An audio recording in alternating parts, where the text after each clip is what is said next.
जय जय श्री हरिवंश। प्रणाम। आप सबके हृदयस्थ भाव प्रभु को नमन। श्री राधा वल्लभ लाल की कृपा से, श्री महाप्रभु जी के अनुग्रह से, संतों की कृपा से हमने विगत कुछ काल संतों की वाणियों का श्रवण किया, चर्चा की, चिंतन किया। श्रवण हुआ, अब इसके बाद समय है मनन का, निधिध्यासन का, उसे जीवन में धारण करने का। तो 21 दिनों में हमने 5 संतों की वाणियों का चिंतन किया। श्री हरिराम व्यास जी, मीराबाई साहब, श्री रैदास जी, श्री सहजोबाई जी और श्री सूरदास मदन मोहन जी। और मुझे ऐसा लगता है कि इन 5 संतों की वाणियां पंचामृत जैसी हैं।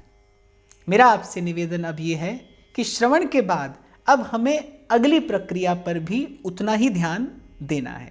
देखिए, ये जितना भी कथन श्रवण हो रहा है, इसका उद्देश्य एक ही है कि आप और मैं साधक बन जाएं। और इसकी एक प्रक्रिया है, आचार्यों द्वारा बनाई गई एक आचार संहिता है, और उसी का पालन करने पर हमें वस्तुतः वस्तु की प्राप्ति होने की आशा है। तो मेरा आपसे निवेदन यह है कि श्री जी ने हम पर अपार कृपा की, अनंत कृपा प्रभु की हुई कि इन संतों की वाणियों का हमें ये चिंतन करने का अवसर मिला। मैंने कथन किया, कीर्तन किया, आपने श्रवण किया, ये सौभाग्य सुयोग प्रभु की कृपा से बना। अब हमें इस सुयोग का पूरा लाभ लेना है। लगभग 3 सप्ताह हमने 5 संतों की वाणियों का चिंतन किया, और मैंने कहा कि ये 5 संतों की वाणियाँ पंचामृत जैसी हैं। अब कुछ काल आपको इस पंचामृत का नित्य आचमन करना है। आपको फिर श्रवण करना है, आपको फिर मनन करना है, आपको फिर चिंतन करना है। और मैंने कहा ना, ये एक प्रक्रिया है। यदि आप वस्तुतः साधक होना चाहते हैं, यदि आप वस्तुतः वस्तु प्राप्त करना चाहते हैं, जीवन का लाभ लेना है, तो भाई मुझे लगता है कि इन संतों के बतलाए मार्ग पर चलने में ही आपका मेरा हित है।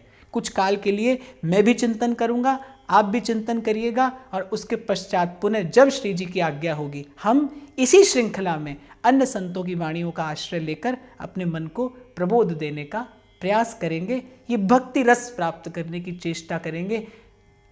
अर्जी हम कर सकते हैं, प्रयास हम कर सकते हैं, और मैं तो कहूँगा ये अर्जी और प्रयास भी है तो उसका प्रसाद ही, बाकी हरि इच्छा। प्रणाम।